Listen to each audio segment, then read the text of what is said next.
Today's video is called Meg's Griffin Family Guy's Cruelest Jokes by Linda Loves Timeline.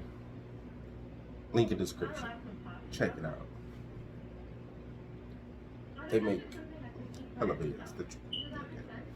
We're not going to go into it. But we're going to get into this video. In my Meg Griffin timeline, 99% of the comment section was nothing but love for Meg, with most of you writing that the Meg bashing stopped being funny years ago, and for many, she was even their favourite character.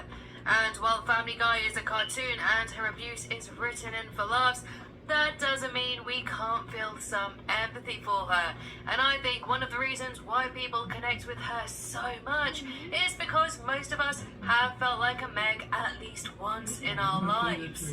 So in this video, I want to talk about Meg's evolution from being a normal teenage girl to the show's punching bag, taking blows from almost any character.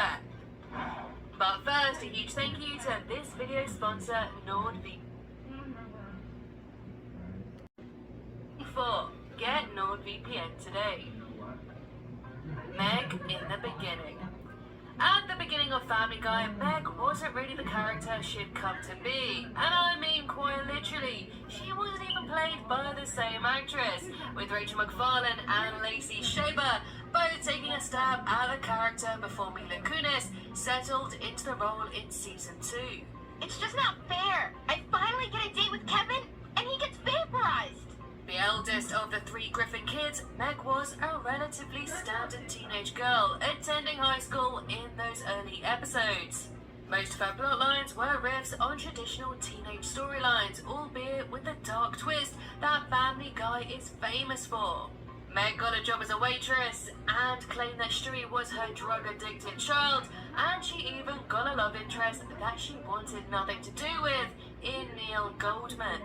During this period of the show, Meg was defined more by her average nature and embarrassment of her family. In essence, she, and to a lesser extent Lois, were the straight men to compare to the rest of the cast. She wasn't as inherently weird as Chris, or as memorable as Brian or Stewie, or as uniquely chaotic as Peter. Meg was more or less the more normal character in a show that thrived on being bizarre, and she suffered for it. Quite literally. Meg the punchline. Family Guy has unique history considering it was actually cancelled twice before it found major success. Following a last-minute reprieve with season 2, the show was formally cancelled by the end of season 3. By that point, there had been jokes about Meg's unpopularity, like Peter comparing her to a house cat, or her only superpower in a non-canon short being her slightly sharper fingernails. Is that all you can do? Ow! Kinda hurt. But while the jokes were a consistent element of her character, they didn't necessarily define her. Yet. But when the show returned with season 4, rescued by a surge in popularity for the show, bolstered by strong DVD sales and the show becoming a hit for Cartoon Network's Adult Swim blog, the show was revived on Fox and has run successfully ever since. And with that, Meg increasingly became the butt of the jokes in this period, quickly becoming the least popular member of the family within the context of the show. Is everyone on the phone? Oh, I gotta go. Something's in the oven. I lost a shoe. Don't leave me on the phone with her. Stewie? In episodes like season 4's Don't Make Me Over, Meg's appearance caused people to literally light themselves on fire. But the episode was still largely about Meg as a regular human being, and one the family at least partly cared for. But even as that season progressed, the abuse of Meg elevated to a ridiculous degree, with Peter effectively sending Meg to cover his own expenses, setting a precedent she wouldn't be able to escape from for many seasons. Future episodes would take their punching down against the character to an extreme, with Meg's own childhood teddy bear choosing death over spending time with her. Her family also left her in a jungle to die, and just plain attack her any chance they got. Everybody spit on Meg. Stop! Stop! Even Even the universe itself seemed to have it in for Meg, transforming her backside into an interdimensional portal. Her status as the family's punching bag was solidified in Season 4's Deep Throat, which saw Brian doing everything in his power to keep from becoming the new Meg. Yeah, you're the new me. Shut up, Meg. All of this wasn't necessarily by accident either, as series creator Seth MacFarlane has spoken about how the writers, who were at that time predominantly male, had trouble relating to Meg, leading to an increase of her abuse. The mistreatment of Meg by her parents reached ridiculous levels. Even her attempts to be as gross and goofy as the rest of the family was met with intense anger by Peter. I'm just trying to fit in. Get out. Get out of this house. It seems like nothing Meg did was good enough for the family, no matter how hard she tried. Who let you back in the house? All of these jokes coincided with Meg's relative lack of focus in plot lines compared to the rest of the Griffin family, especially as the show drifted further into overt parody and satire. How come I never get any lines in these things? Shut up, Meg. This increasingly diverted the show away from the more down-to-earth storylines that Meg would have previously been the center of, and so she was becoming more and more distant in general plot lines. Even when Meg did get episodes all on her own, they'd often end poorly for her, like her failed romance with medical student Michael, or her attempts to embrace Christianity. However, Meg would soon fight back, and to talk about Meg finally standing up for herself, I invited terrific Tariq on this channel. He is the biggest Family Guy fan I know, having done several videos over on his channel, so there's no one better to dissect this poor character with. So take it away, Tariq. Meg might have started the show as the most relatively normal member of the Griffin family, but she definitely didn't stay that way. Shut up, Meg. The show constantly found ways, dark humor ways, to make fun of Meg's undateability. I'm so fat and gross. Aww. The revival years leaned increasingly into a slightly more demented Meg. My hair is in the pie, Brian. And now it's inside of you. Her attraction to both Brian and Joe would definitely hint at a more over-the-top obsessive side to her that we just hadn't seen before. She's been seen enjoying a nice picnic with the corpse, with each of these instances treated as just like a regular thing that happens in the world of Family Guy.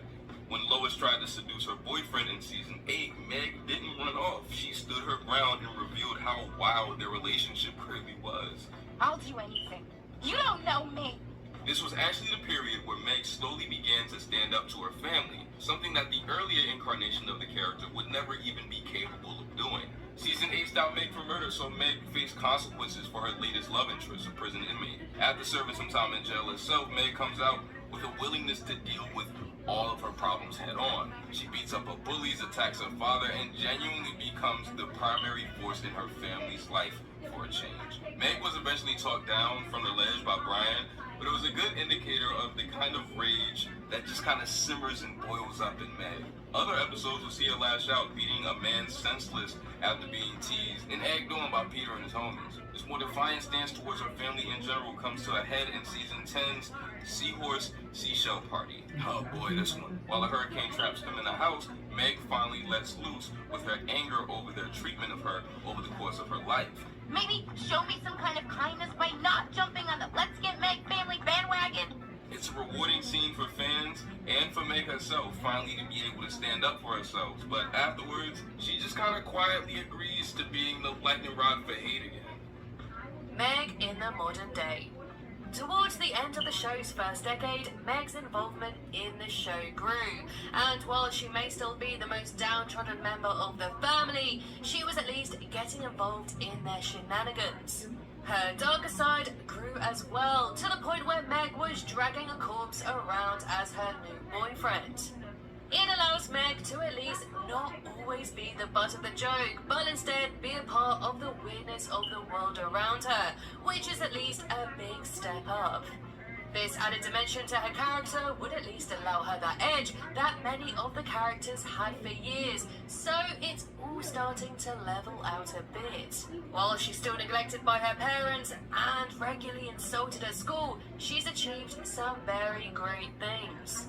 She competed in the Winter Olympic Games for one, and she at one point became so dangerous the FBI went after her when she escaped her ankle tracker. Meg and Peter even got some warped family-style closure within some episodes, such as in season 14's Peter's Sister, where the show introduced Peter's sister Karen, and Meg finally got to see her dad get a taste of his own medicine. Professional wrestler Karen was revealed to bully Peter just as much as he bullied Meg, to the point where the pair worked together to bring Karen down in a wrestling ring, therefore setting up somewhat of an understanding between the two.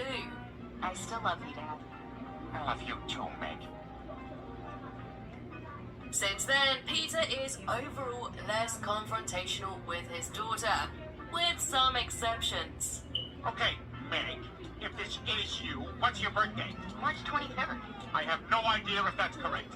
They've even found an unlikely bond as drinking buddies, and he's been more willing to include her in their goofy antics, albeit in tougher spots than anyone else. He even fought a certain ex-president over his attempts to quote Meg. And in one of my favourite recent Peter and Meg storylines is when he becomes the school's new principal and actually defends her against her bullies. While this doesn't excuse his awful treatment of Meg over the years, it's at least a huge step in the right direction. And overall, while Meg hasn't fully escaped the dark shadow that's been cast over her since the birth of the series, she's evolved into a character more fitting and most importantly accepted in the universe and her family. So there we have it, folks, and a very special thank you to Tariq for...